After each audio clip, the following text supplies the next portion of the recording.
It is April 8th, 2026, and if you're watching this later, drop the time in the comments right now because what I'm about to say is going to hit very differently depending on when you find this video. And look, every single week, the mainstream narrative tells you something simple, something clean, something that fits neatly into a 60-second headline.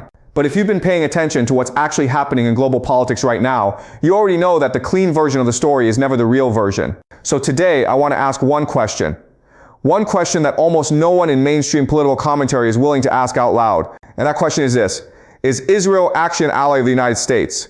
Or is something far more significant, far more historically unprecedented, and frankly, far more unsettling unfolding right in front of us while the entire world is being pointed in the wrong direction? Before we go further, if you've been watching this channel and getting value out of this content, my YouTube analytics show me something that honestly I find a bit surprising every single week. A large portion of you are watching regularly but haven't subscribed yet. If this content is adding something to how you think, subscribe and drop Professor in the comments so I know you're here. Now, let me walk you through why this question about Israel and America is the most important geopolitical question on the planet right now. Not because it's provocative, but because the answer, when you apply actual strategic logic and actual historical precedent, points toward a conclusion that reshapes how you interpret almost every major news event happening in the world today. On the surface, this looks obvious. Of course, Israel is an American ally. Washington sends Israel approximately $3.8 billion in military assistance annually. The United States has exercised its UN Security Council veto more than 40 times to shield Israel from international resolutions. When regional tensions escalate in the Eastern Mediterranean, American carrier strike groups are repositioned within days. These are not the actions of a neutral party. These are the actions of a deeply committed patron. But here is where the analysis gets genuinely fascinating, because if you strip away the diplomatic language, if you remove the emotional framing, and if you apply the cold logic of game theory and study the actual pattern of how empires transition throughout history, the picture that emerges is almost the exact opposite of what we've been told. Israel is not America's ally in the traditional sense. Israel is positioned to become America's replacement. Now I know how that sounds, and I'm not asking you to take that on faith. I'm going to walk you through this argument layer by layer the way it deserves to be walked through, because this is not a simple idea. This is a layered geopolitical framework that changes how you read the news. And once you see it, you cannot unsee it. Let's start with how the global power structure actually functions. Because without this foundation, nothing else I'm about to say will land with the weight it deserves. At the base level of the international system, you have what strategists call the imperial muscle. The military force that enforces global order, protects resource flows, and suppresses any serious challenge to the existing hierarchy. For the past 8 decades, that muscle has been the United States, the most powerful military apparatus in recorded human history. Surrounding that military power, you have the financial architecture, Wall Street, the City of London, the Bank for International Settlements. These are not institutions that fight wars. These are the institutions that fund them, that determine who gets credit lines and who faces economic strangulation. They are the rule writers, not the rule enforcers. Beneath all of it, the entire global economy runs on the US dollar. And that one structural fact gives Washington leverage over every transaction, every trade route, every commodity market on earth. And then above everything, presented to the world as a civilized face of this arrangement, you have the rules-based international order, the United Nations, the World Trade Organization, the International Monetary Fund, institutions designed not necessarily to deliver justice, but to make raw power look legitimate, to put a respectable face on what is ultimately a system controlled by those who benefit most from maintaining it exactly as it is. Now here is the crucial tension inside this system right now. Every major actor within it, the defense contractors, the intelligence services, the financial dynasties, the old money networks that span generations and continents, their primary interest is not disruption. Their primary interest is stability. They benefit from the predictable continuation of the current arrangement. But there is a problem, a serious one. The muscle of the system, the American imperial force, is visibly, measurably, undeniably weakening. And when the muscle weakens, the entire architecture becomes fragile. So the financial elites, the game masters of the global system, now face one inescapable question: who replaces America? And before you dismiss this as abstract theory, I want to ground it in one of the most consistent patterns in all of recorded human civilization. I call it the mercenary succession pattern. And once you see it in history, you will recognize it immediately in what's happening today. Here's how it works.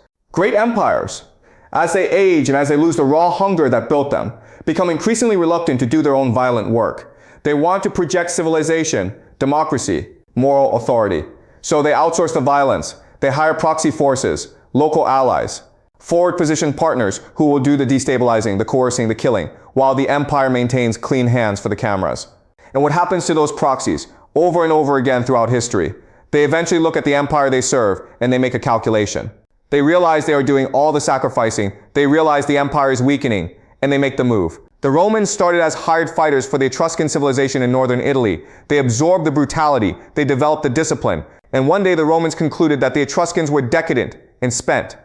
And the Romans became the empire. The Mongols spent generations as border guards and frontier fighters for Chinese dynasties. They protected the edges of a civilization that grew soft and bureaucratic. And then Genghis Khan looked at the court in Beijing and made a decision that changed the world. The Aztecs began as mercenary soldiers for the Colhua people in the Valley of Mexico. Same pattern, same trajectory, same outcome. The proxy outgrows the patron. The mercenary replaces the empire. Now apply this template to Israel.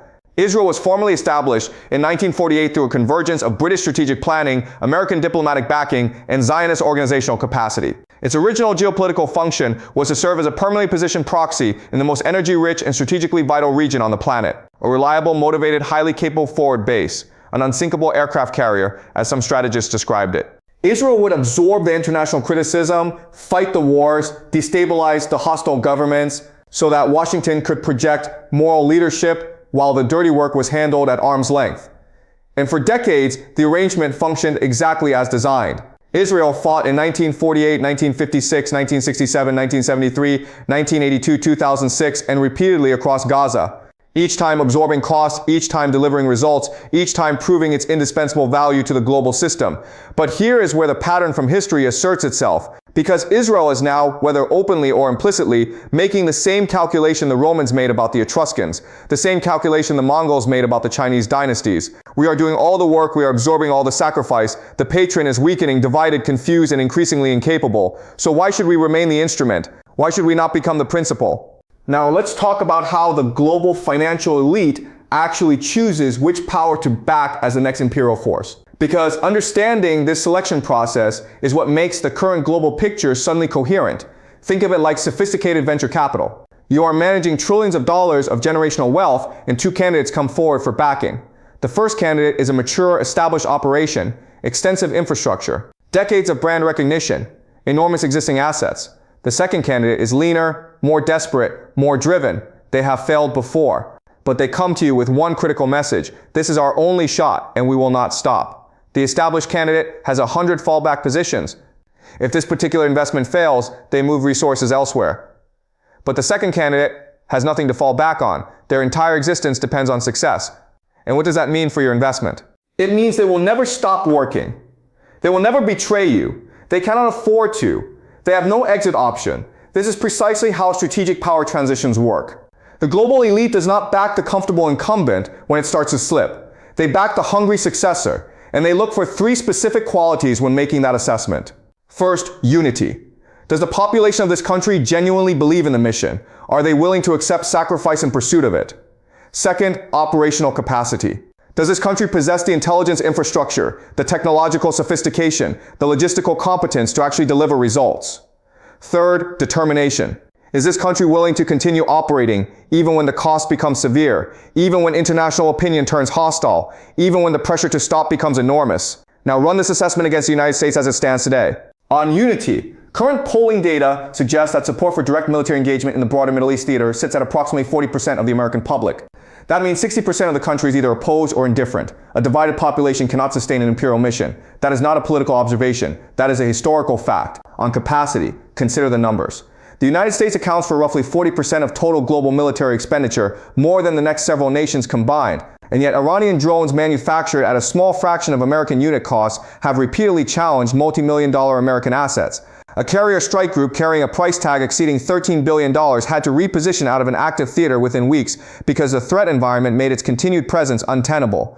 The F-35 fighter program, the most expensive weapons development initiative in human history at over $400 billion and counting, faces air defense systems that have proven more capable than advertised. This is not a capability problem. This is what institutional corruption and procurement dysfunction look like when they collide with a motivated adversary. On determination, consider how the American political system responds to casualties today versus how it responded in previous generations. At Iwo Jima in 1945, America lost over 6,800 Marines, taking a volcanic island roughly 8 square miles in size. The country was proud of that sacrifice because the objective was understood to be existential. Today, The thought of sustained casualties in a conflict against a nation of 90 million people with mountainous terrain and decades of asymmetric warfare doctrine generates immediate political crisis. That is not weakness of the American people. That is the absence of a genuine sense of existential stakes. So on all three measures, unity, capacity, determination, the United States is declining as an imperial force. Now apply the same three tests to Israel. On unity, surveys conducted as recently as 2024 and into 2025 consistently show that upwards of 80% of Israeli citizens support continued military operations despite international condemnation. More significantly, approximately 2/3 of Israelis describe the current conflict as existential, as a genuine fight for national survival. That is a population that is unified around a mission in a way that modern democracies almost never achieve. On determination, the events of the past 2 years have been extraordinary from a strategic standpoint. International courts have issued rulings. The United Nations has passed resolutions condemning Israeli actions. Major global protest movements have emerged across dozens of countries. And Israeli public opinion and political cohesion have not fractured. The government has not collapsed under external pressure. That is a determination of equality that imperial powers are built from. On capacity, consider one specific operation that strategists will study for decades. In 2024, Israeli intelligence executed what is now understood to be one of the most sophisticated supply chain interdiction operations in modern history. Explosive devices were embedded into communications equipment used by a hostile non-state actor. The planning timeline for this operation is estimated to have spanned years, possibly longer. The execution was precise enough to selectively target operatives while minimizing broader infrastructure damage. The psychological impact on the target organization was catastrophic and immediate. Compare that level of operational sophistication to a carrier group that had to withdraw because its threat assessment was wrong. If you are a global financial elite managing multi-generational wealth, looking at these two candidates, which one receives your backing for the role of next imperial muscle? The answer is not comfortable. But the answer is clear. Now I want to bring in something that is almost entirely absent from Western mainstream political commentary, because this is where the argument becomes genuinely striking and genuinely important to understand. Within certain influential circles connected to Israeli political and strategic thinking, there exists a concept sometimes referred to as a maximalist territorial vision, rooted in a particular interpretation of ancient scriptural texts. This vision describes a territory stretching from the Nile River in northeastern Africa all the way to the Euphrates River in modern-day Iraq.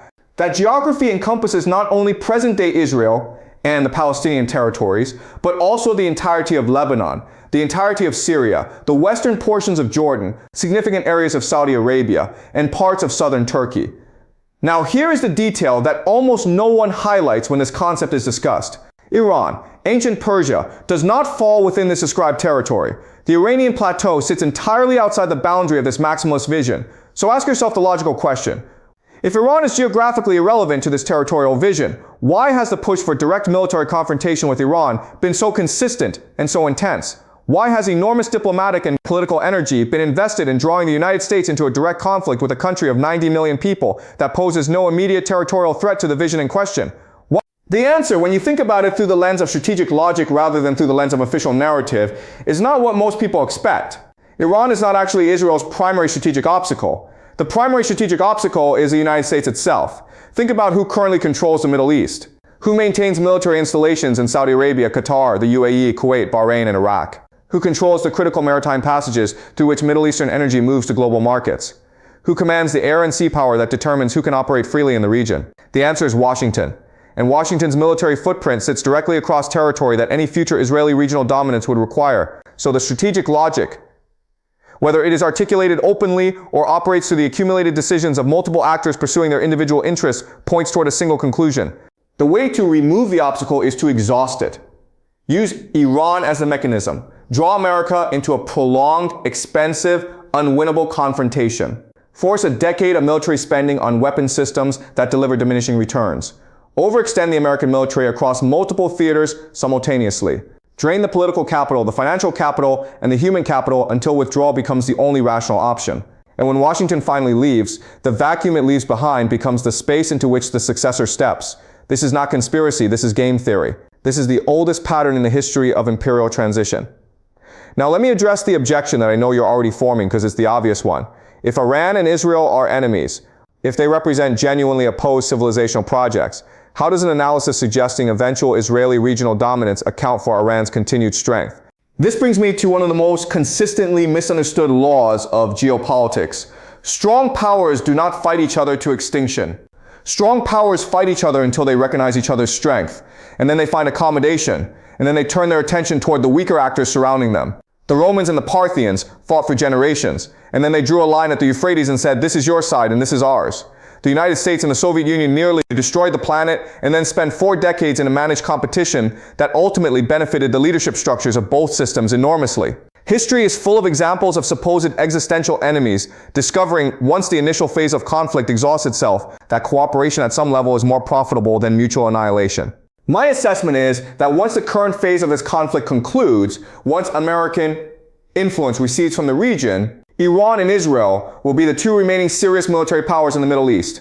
And strong powers in proximity always eventually arrive at some form of arrangement, because that is what the logic of survival demands. And here is something else that the mainstream Western narrative is getting almost completely wrong about this conflict. The current military campaign, whatever its stated objectives, has not weakened Iran economically. It has strengthened it. American policymakers focused on preventing a catastrophic spike in global oil prices, quietly permitted Iranian petroleum to re-enter international markets at elevated volumes during this period. The revenue estimate from this policy reversal reaches approximately $14 billion in additional income for Tehran. To put that in context, Iran's entire annual defense budget sits at roughly $10 billion. America's own strategic decisions handed Iran more than its total military budget in a single policy accommodation.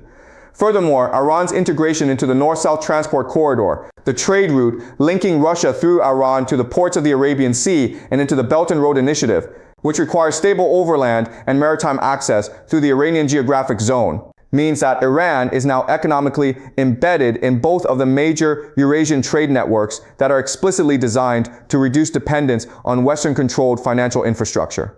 Iran's geographic position is simply irreplaceable. Any trade route connecting Russian resources to Indian markets must pass through or near Iranian territory. Any efficient overland connection between China and European markets runs through the same zone. Tehran sits at the center of the most important emerging economic geography on the planet. And every year this conflict continues. That centrality becomes more structurally embedded and more difficult to challenge. So here's the paradox that American strategic planners appear unable to solve. The more force Washington applies, the more economically resilient Iran becomes. The longer the conflict runs, the more firmly Iran embeds itself into alternative global trade networks. America is, through its own military actions, accelerating the very outcome it is spending trillions of dollars trying to prevent. Now let me describe what I believe the post-American Middle East actually looks like. Because the transition, if this analysis is correct, is already underway. And understanding its shape tells you something important about where the next decade of geopolitical events is heading. Consider Israel's geographic position. It sits at the precise junction of 3 continents: Africa, Asia, and Europe. It has Mediterranean coastline and Red Sea access. No other state in the region occupies a more strategically central geographic position. Control of the maritime choke points in that region, the Suez Canal corridor, the Red Sea approaches, the Eastern Mediterranean shipping lanes, represents control of roughly 12% of global trade volume by some estimates. Consider the India-Middle East-Europe trade corridor that has been under active development. For Indian goods to reach European markets efficiently, the routing goes through the Middle Eastern land bridge directly across territory within or adjacent to Israeli influence. Once this corridor achieves full operational status, it becomes one of the highest value trade arteries on Earth. And the state positioned at its center controls not just the route, but the economic relationships of everyone who depends on it. Consider data infrastructure. Israel already hosts more operational data centers in the Middle Eastern region than any competing state. Its technology sector, particularly in cybersecurity, artificial intelligence, and surveillance technology, is among the most sophisticated globally. In the 21st century, the ability to monitor, analyze, and influence the information environment is a form of power that rivals traditional military force. Whoever builds the AI backbone of the regional economy controls the economic behavior, the communication networks, and ultimately the political options of everyone connected to it. Consider intelligence supremacy. The Lebanon pager operation of 2024 is the example that keeps appearing in strategic analysis for good reason. Not because of the casualties it produced, but because of what it demonstrated about planning horizons and operational patience. This was not an improvised response. This was a multi-year penetration of an adversary's supply chain, executed with precision timing, producing a result that collapsed the psychological cohesion of one of the region's most formidable non-state military organizations in a single afternoon. No other actor in the region demonstrated anything approaching this level of strategic intelligence capability. Trade routes, energy resources, data infrastructure, intelligence supremacy. This is what regional dominance actually looks like when you strip away the language of alliances and partnerships and mutual defense and replace it with the language of structural power. And the uncomfortable conclusion is that Israel is assembling all 4 pillars of this architecture simultaneously, while American influence across the region gradually hollows out. Now, let me turn to the dimension of this story that I think matters most for people who are genuinely trying to understand what's happening.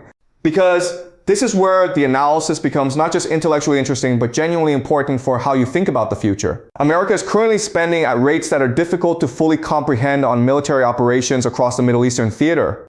The long-term cost projections for the current operational period, including equipment replacement, veteran care, interest on war-related debt, and the downstream economic effects of resource diversion from domestic investment, run into the trillions. And the primary structural beneficiary of these expenditures is not the American population. Every dollar spent bombing infrastructure in Yemen or Syria or Iraq is a dollar not invested in American road, bridge, water, or electrical grid rehabilitation, most of which is operating at or past its design service life. Every soldier deployed to the region and returns home with physical or psychological damage is a person removed from the productive economic life of their community. Every political capital expenditure on maintaining the Middle Eastern military posture is political capital not available for addressing the domestic conditions that are driving the social fractures visible in every American city. A prominent investigative journalist made an observation several years ago that I think is worth engaging with seriously. His argument was that American wars are not designed to be won. They are designed to be sustained, because sustained conflict transfers enormous amounts of public wealth to a small number of private beneficiaries through defense procurement, logistics contracts, intelligence services, and financial instruments. I think there is substantial truth in that observation, but I want to add a layer to it that most people miss. The military-industrial transfer of wealth is not simply a domestic corruption story. It is simultaneously an imperial transition story. Every dollar that flows from American taxpayers through defense procurement into the operational theater is a dollar that sustains conditions which accelerate American imperial decline and create the space for a successor power to establish itself. Whether this is happening through coordinated intention or through the emergent outcome of thousands of individual actors, each pursuing their own rational self-interest, the structural result is the same. America is spending down its imperial capacity while the successor builds theirs, and the American public, to a significant degree, cannot see it. Because the framing they are given is about national security, about preventing nuclear proliferation, about defending democratic allies, about stability in a volatile region. The framing almost never includes the question of whether any of these expenditures actually serves long-term American strategic interests when measured against the opportunity cost of the same resources applied domestically. Let me now bring this all together into a clear framework, because the purpose of this analysis is not to be provocative. The purpose is to give you a sharper set of tools for interpreting what you see unfolding in the news cycle every single week. First point. The global system requires a powerful military enforcer to maintain order, protect resource flows, and suppress serious challenges to the existing hierarchy. The United States is visibly losing the capacity to perform this function effectively. This creates a succession problem that the financial elites who benefit from the system's continuity are urgently working to solve. Second point. Israel has spent over 7 decades developing and demonstrating exactly the 3 qualities that a successor imperial power requires: unity of national purpose, operational capacity of a genuinely sophisticated order, and determination that does not break under external pressure. It is by every measurable metric the most credible candidate for the regional enforcer role in the post-American Middle East. Third point, the historical pattern of mercenary succession tells us this kind of transition is not merely possible, it is one of the most repeatedly demonstrated patterns in the entire historical record. The proxy always eventually outgrows the patron. This has happened across dozens of civilizations across thousands of years. Israel has been America's regional proxy for over 70 years. The succession dynamic is not a theory, it is a pattern already in motion. Fourth point. The current conflict is functioning, whether by design or by emergent structural logic, as an exhaustion mechanism. It is draining American military, financial, political, and social capital at a rate that accelerates the timeline of American withdrawal from the region. And every percentage point of reduced American influence is a percentage point of expanded space for the successor. Fifth point. When the current phase concludes, 2 major military powers will remain standing in the Middle East, Israel and Iran. And according to the law of strong power accommodation that is held across all of recorded history, these 2 powers will eventually find a way to coexist, divide the weaker actors between them, and build a new regional order on their terms. The Gulf monarchies as currently constituted will become increasingly peripheral to the real power dynamics. Now here's what I want to hear from you. Because this is the kind of analysis that either resonates immediately or raises questions that need to be explored further. And I read comments, I take them seriously. So tell me in the comments, do you think America recognizes this dynamic and is choosing it deliberately? Or is Washington genuinely blind to the succession pattern that history would have predicted? That is a genuinely important question, and I want your perspective. And if you're someone who's navigated a period of significant geopolitical or financial transition successfully, whether professionally or personally, I want to hear about it in the comments as well. Share what you learned, share what you saw that others missed, because the people watching this channel are not casual observers. You think carefully about complex systems, and your experience matters for other people who are trying to do the same thing. Also, I want to mention something quickly. There are bonus resources linked in the description below that are worth your time. We have set up a premium WhatsApp channel where we go deeper on exactly these kinds of geopolitical and financial dynamics, and you can also access channel membership from that description link. Both of those connect you to analysis that goes considerably further than what I can cover in a single video. Speaking of which, we are now producing a separate series of members-only content. And I want to be specific about what that means because it's not just bonus videos slapped together quickly. A dedicated research team is working on those exclusively, going deeper into the underlying data, the historical precedents, the strategic projections that inform the kind of analysis you've just watched. It is genuinely different in depth and detail from the public content.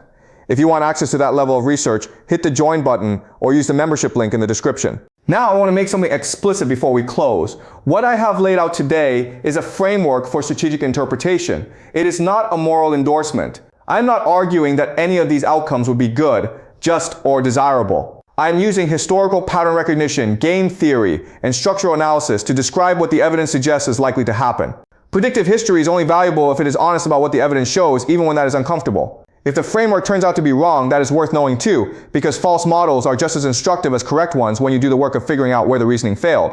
What I am confident about is this. The question of whether Israel is America's ally or America's successor is the most important geopolitical question of this decade.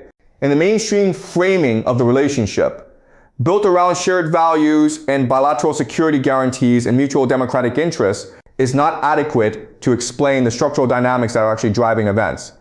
Understanding those dynamics is what gives you the ability to see what's coming before it arrives. There is considerably more to explore here. The mechanisms by which economic tools, specifically oil pricing, dollar valuation, equity market dynamics, and bond market structure might be used to accelerate or manage an American strategic withdrawal from the Middle East, is a topic I intend to cover in depth in an upcoming video. The financial dimension of this transition is, if anything, more significant than the military dimension. So make sure you're subscribed so you don't miss that. One final thing. Drop Professor in the comments if this kind of analysis is what you come here for. It tells me that this is the work worth continuing at depth. And if there are specific dimensions of this topic, the financial mechanisms, the historical analogies, the game theory of the Iran-Israel dynamic that you want explored more fully, put that in the comments too, because that's exactly the kind of feedback that shapes what I prioritize. For now, if you know someone who is trying to make sense of what's actually happening in global politics right now, share this video with them, not because I want the view count, but because the analysis in here is genuinely important for how people understand the world they're living in. This content is produced for educational and analytical purposes only. Nothing presented here constitutes financial, legal, or political advice. The frameworks and assessments shared represent one analytical perspective based on publicly available information and historical pattern analysis. You should always conduct your own research and consult appropriate professionals before making decisions based on geopolitical analysis of any kind. Take care of yourselves. Take care of the people around you. And I'll see you in the next one.